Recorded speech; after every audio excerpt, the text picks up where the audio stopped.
पीना। हाँ, मन तो बहुत बदमाश है, मन बहुत बदमाश है, तो क्या क्या नहीं सोचता। देखो ना, बहुत कुछ सोचता है। अगर इसकी सोच के अनुसार कर दो तो जेल जाना पड़ेगा, मन के अनुसार चले तो नरक जाना पड़ेगा। मन को रोकना होता है। अब जैसे आपकी बहादुरी कि आपने रोक दिया शराब नहीं पिएंगे, अब मन कहता है तो उसकी अनसुनी कर दो, राधा राधा राधा राधा अनसुनी कर दो, आप कभी जिंदगी में मत पीना।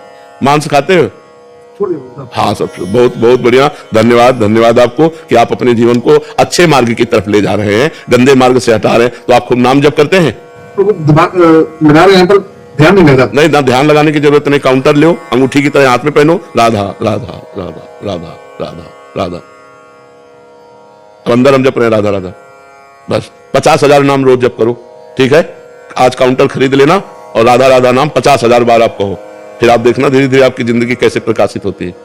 महाराज जी, बहुत सारे ऐसे प्रश्न आते हैं महाराज जी, आपके वचनों को सुन के बहुत सारे लोगों ने शराब, मांस, मदिरा, अंडा और व्यभिचार आदि का दोषों का त्याग किया महाराज जी। मतलब हम पढ़ नहीं पाते, बट आप ये प्रश्न आया इसलिए आपको बता रहे हैं, क्योंकि जितने जने आए होते हैं काफियों के भाव रहते हैं आपके तक पहुंचाने के लिए, तो उन सबकी तरफ से बता रहा हूँ कि महाराज जी बहुत सारे बच्चे, बहुत सारे जो इस व्यसनों में लग चुके थे महाराज जी, आपकी वाणी सुन के काफी परिवर्तन आया महाराज जी उनमें। महाराज जी वो आपको धन्यवाद कहना चाहते हैं, तो सबकी तरफ से सबको प्रणाम है और सबको धन्यवाद इसलिए देते हैं कि हमारा जीवन सार्थक कर दिया आपने। हमारा साधु बनना, हमारा प्रवचन करना, हमारा बोलना सार्थक हो गया, क्योंकि आपने अपने जीवन को बदल दिया। यदि आपका जीवन न बदले तो मेरा बोलना किस काम का, मेरा साधु बनना किस काम का। हमारे वचनों के द्वारा भगवान अगर सैकड़ों का, हजारों का मंगल कर रहे हैं तो हम अपना जीवन धन्य मानते हैं और धन्यवाद देते हैं, एहसान मानते हैं कि आप अच्छे मार्ग पर चल पड़े, आप बुराई को त्याग दिए। तो सबको धन्यवाद है जिन्होंने गलत आचरणों का त्याग करके अच्छाई के मार्ग में कदम रखा। भगवान सबका मंगल करे, स्वस्थ रखे, सबकी बुद्धि पवित्र हो। शिवा चौधरी जी, राधे राधे महाराज जी।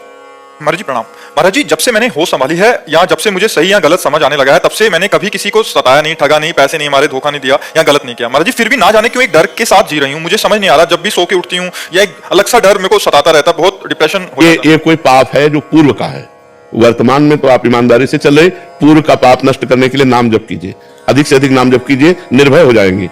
देखो, हम रोज मृत्यु से लड़ रहे हैं, दोनों किडनी खराब है और भयानक कष्ट रहता है, लेकिन ना हमें मृत्यु का डर है, ना मुझे पीड़ा है, ना मुझे कोई शोक है। मैं हर समय आनंदित रहता हूं। क्यों? क्योंकि भगवान का नाम हमारे पास है, राधा नाम हमारे पास है। अगर ये ना हो तो जैसा आप कह रहे हैं हम डिप्रेशन में चले जाएं, लेकिन हम आनंदित हैं, हम प्रसन्न, सत्य कहते हैं, हम बिल्कुल प्रसन्न रहते हैं, बिल्कुल हमें कष्ट नहीं है, सब कष्ट होते हुए भी। तो हम आपको बता रहे हैं कि अगर हम शोक से, भय से, चिंता से, दुख से निवृत्ति पाना चाहते हैं तो हमें खूब राधा नाम जपना चाहिए। तो जैसे जैसे राधा नाम बढ़ेगा और पाप नष्ट होगा, आप निर्भय होते जाएंगे, आपको एक आनंद मिलने लगेगा। अब जैसे मृत्यु है तो मुझे लगता है जिस दिन मैं मरूंगा तो मेरी प्रियाजू की सखियां आएंगी और मुझे अपने पास ले जाएंगे।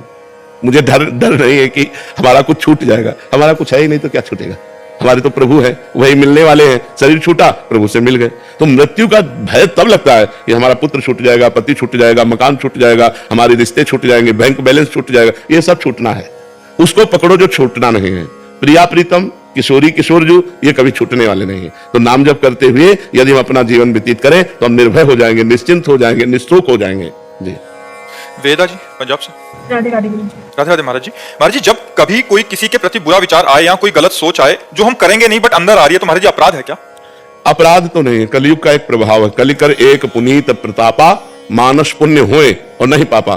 कलयुग में मानसिक पुण्य तो लागू हो जाएगा, पाप लागू नहीं होगा।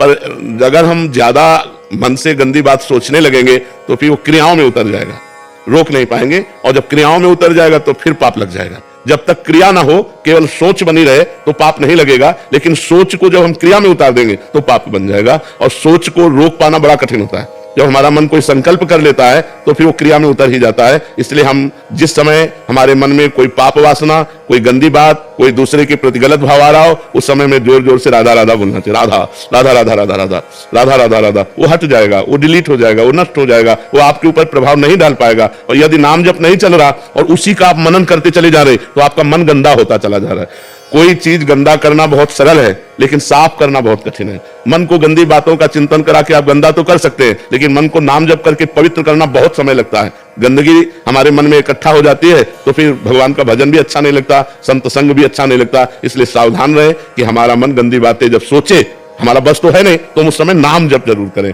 नाम के द्वारा वो अपना प्रभाव नहीं दिखा पाएगा और वो नष्ट हो जाएगा। राजवीर जी फरीदाबाद से। राधे राधे महाराज जी।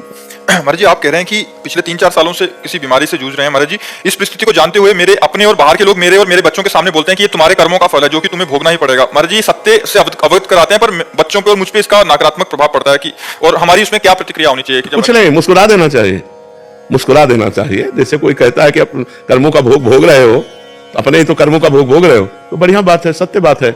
आप बहुत बस यही कह देना बहुत अच्छा है, नहीं तो मुस्कुरा दिया। बुरा ना मानो, बुरा ना मानो।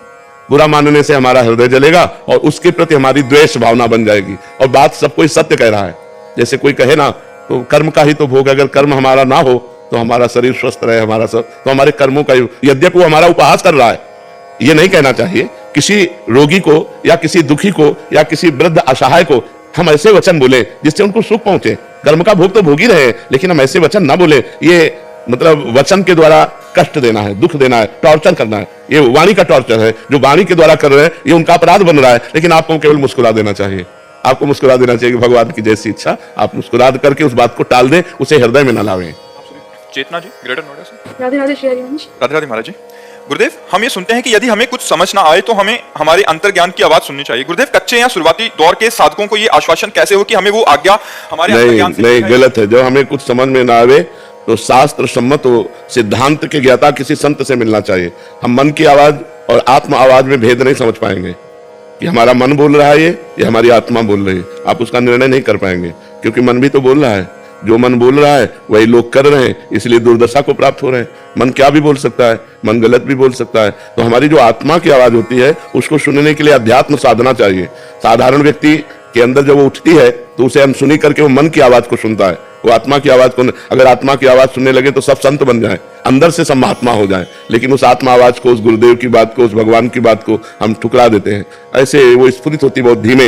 ये गलत है, नहीं करना चाहिए। बस इसके बाद मन अपना राज्य उसके ऊपर साबित कर देता है, नहीं ये कुछ नहीं होगा।